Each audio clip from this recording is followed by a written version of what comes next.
chapter 1, and we're going to begin reading at verse number 1. And it reads, Paul, a servant of God and an apostle of Jesus Christ, according to the faith of God's elect, and the acknowledging of the truth which is after godliness. Now the word servant here means bond slave. A bond slave was one who chose to remain a slave of his master for life. He was totally submitted to his master. Paul says here that he is totally sold out to God. Then he makes the claim of an apostle of Jesus Christ. So we see here that he was a sold out apostle of Jesus Christ, not by his choice or doing, but according to the fate of God's elect and the acknowledging of the truth, which is after godliness. All right, look at verse 2. In hope of eternal life, which God that cannot lie promised before the world began, but had in due times manifested his word through preaching, which is committed unto me according to the commandment of God, our Savior. To Titus, my son, after the common faith, grace, mercy, and peace from God the Father and the Lord Jesus Christ, our Savior. Now, Paul had a hope of being just like Jesus. And this is our blessed hope. We shall be changed in a moment, in a twinkle of an eye. We shall be clothed with our eternal body, and we shall forever be with the Lord. And this hope was promised by God in eternity past, before the world began.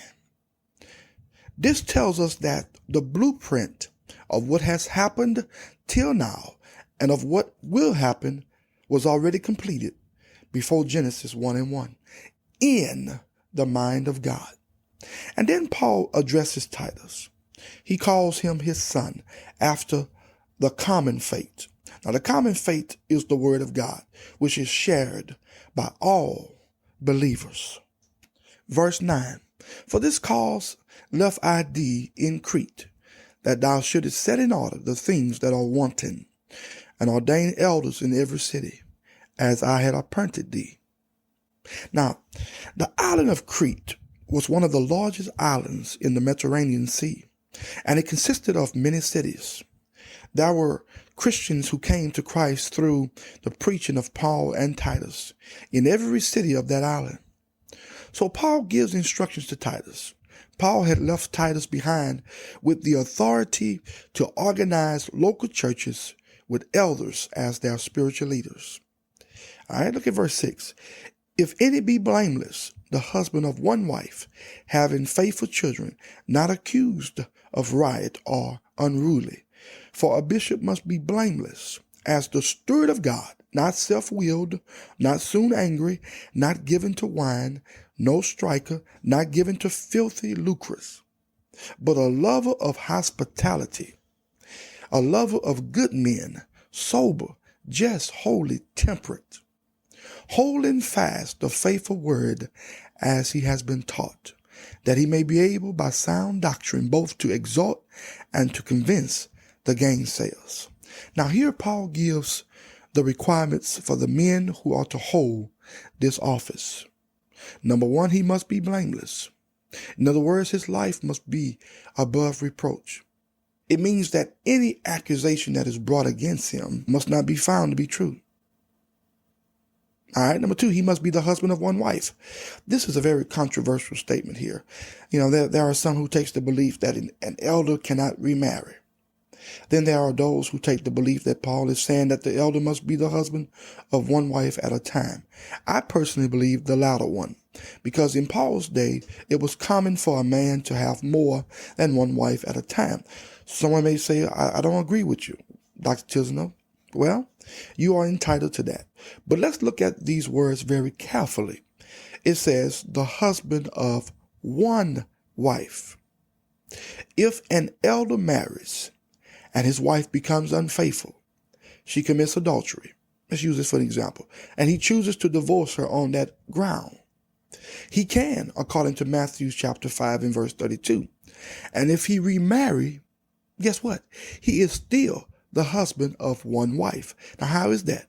Because he is only married to one woman. The first woman is no longer his wife. He only has one wife, and he is a husband So therefore, he is the husband of one wife. The elder must be the husband of one wife at a time. All right, number 3, his children must be faithful, not accused of riot or unruly. In other words, an elder must have obedient children. All right, number 4, a bishop or elder, they are synonymous terms, which means they are one in the same. All right, an elder must not or cannot be self-willed. He cannot be a man who only seeks to please himself. A man who seeks to please himself is not fit to be an elder over God's people. Number 5, not soon angry. An elder must be one who has self-control over his anger. He cannot be one who is hot-headed. All right, number 6, not given to wine. Number 7, no striker. Listen, a man who hits his wife is not fit. He is not fit to be an elder. Number 8, not given to filthy lucres. A man who has a greed for money is not fit to be an elder. All right, number 9, he must be a lover of hospitality. He must be hospitable. He must love people. All right, number 10, a lover of good men. Number 11, he must be sober. He must know how to lead God's people. He must make right decisions. Number 12, he must be just. In other words, he must be a fair man. He cannot play favorites. He must be fair across the board. Number 13, he must be holy. He must be a man with high morals. He must be a man of standards. Hallelujah. Number 14, he must be temperate. In other words, he must be self-controlled. He must be self-disciplined.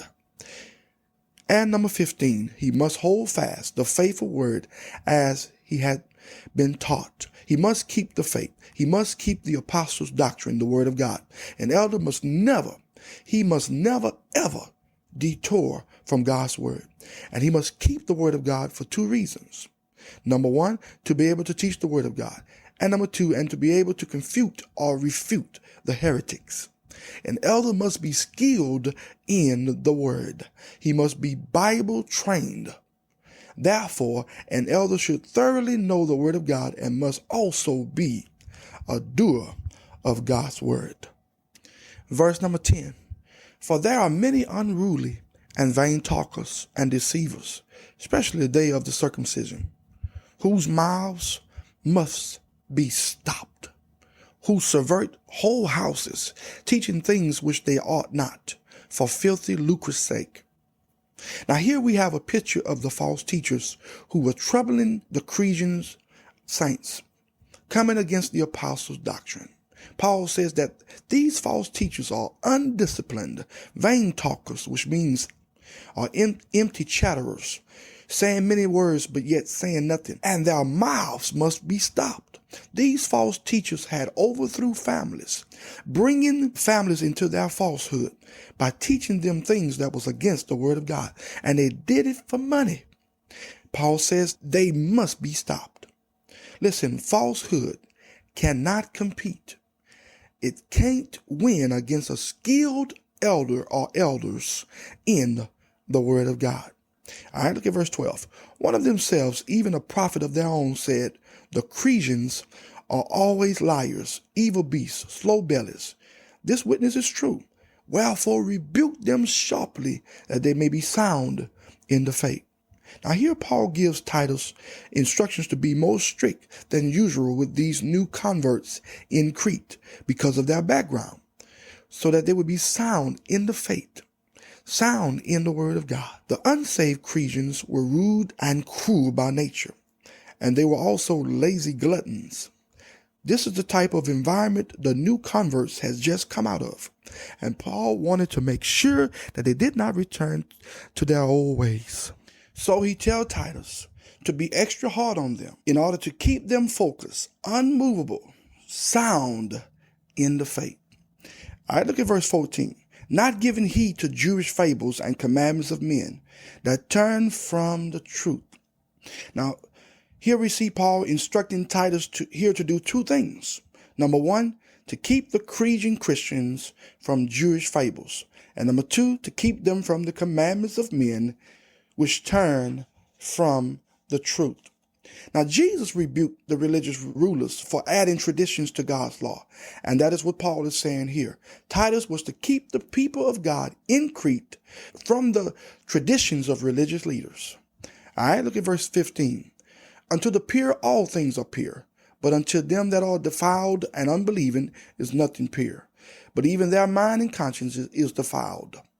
They profess that they know God, but in works they deny him, being abominable and disobedient, and unto every good work reprobate. 2 Corinthians chapter 5 and verse 17 makes it plain. It reads, Therefore, if any man be in Christ, he is a new creature. Old things are passed away. Behold, all things are become new. Every believer has the nature of God, and the nature of God is pure. On the other hand, those who are not saved are dead in trespasses and in sin. They are earthly minded and cannot comprehend the spiritual things of God. They profess to know God with their mouths, but they deny him with their actions. A tree is known by the fruit it bears. Action speaks louder than words, and your actions are the evidence of what you believe.